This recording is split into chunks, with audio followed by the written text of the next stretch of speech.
This is what happens when perceptions diverge from reality. At the end of the week, leading European Union politicians, President Emmanuel Macron and Chancellor Olaf Scholz, spoke in colour at a meeting in Hamburg about how deepening relations will turn Europe into a geostrategic and military power.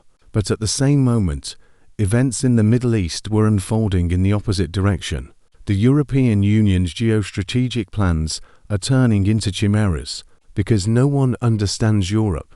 Brussels' response to terror in Israel has been confused and contradictory. The EU does not speak with one voice, so it is not understood, and in general, no one is interested in what Europe thinks, and she has herself to blame. Its policy towards the Middle East consists of routine transfers of large sums of money to the Palestinians and frequent vague statements that only hide the disunity of the EU states. The EU's main problem is not that Europe has not been interested in the Middle East conflict for a long time, but that neither side trusts it.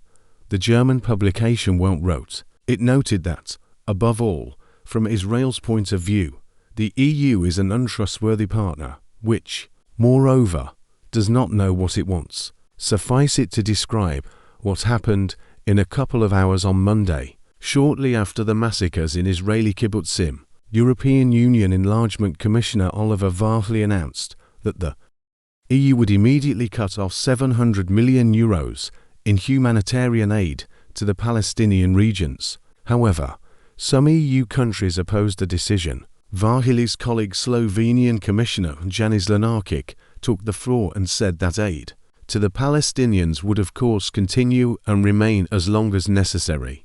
The European Commission, for its part, made a statement that gave an even stranger impression. They say that the EU will not stop aid to the Palestinians, but will only re-evaluate it. What the reason for this reassessment is unclear, since the head of the Brussels leadership, Ursula von der Leyen, simultaneously stated that everything has always been in order. Money from the European Union has never and will never go to Hamas or other terrorist groups, she assured. European Union diplomacy chief Josep Borrell decided to speak out next. He convened a meeting of 27 European Union foreign ministers, right in the Arab Sultanate of Oman, where the summit of the joint EU Gulf Cooperation Council was taking place. However, his initiative attracted minimal attention, and neither Israeli nor Palestinian ministers joined the meeting.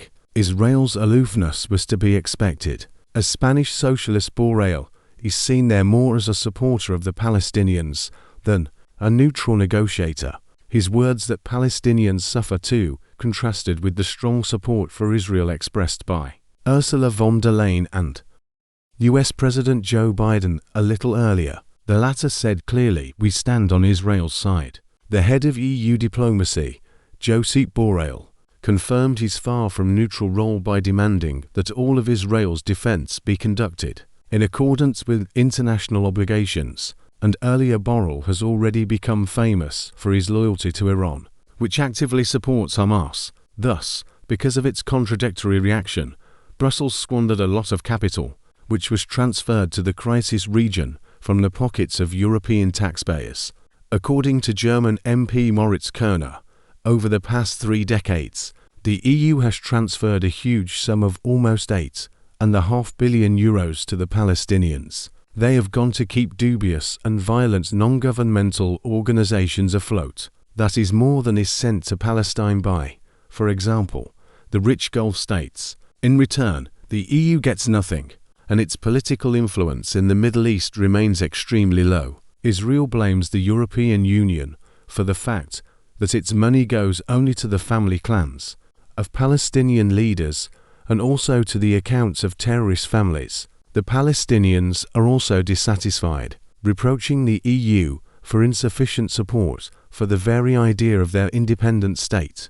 Brussels thus finds itself in the position of a generous non-profit organization that is not persecuted, but is not taken seriously. But the current round of violence unleashed by Hamas is just one example of the inability of EU diplomats to deal with conflicts that are unfolding close to or far from EU borders. The exception is Ukraine, but there the entire North Atlantic Alliance is helping.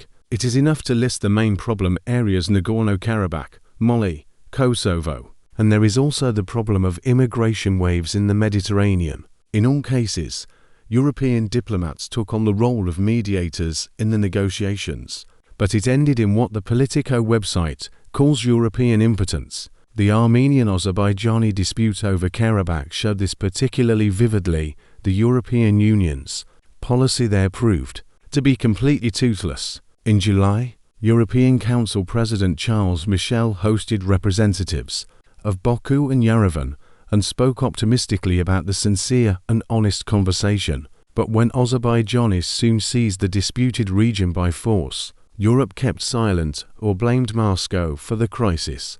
Brussels did not dare to blame Azerbaijan, its core gas supplier, author geostrategic.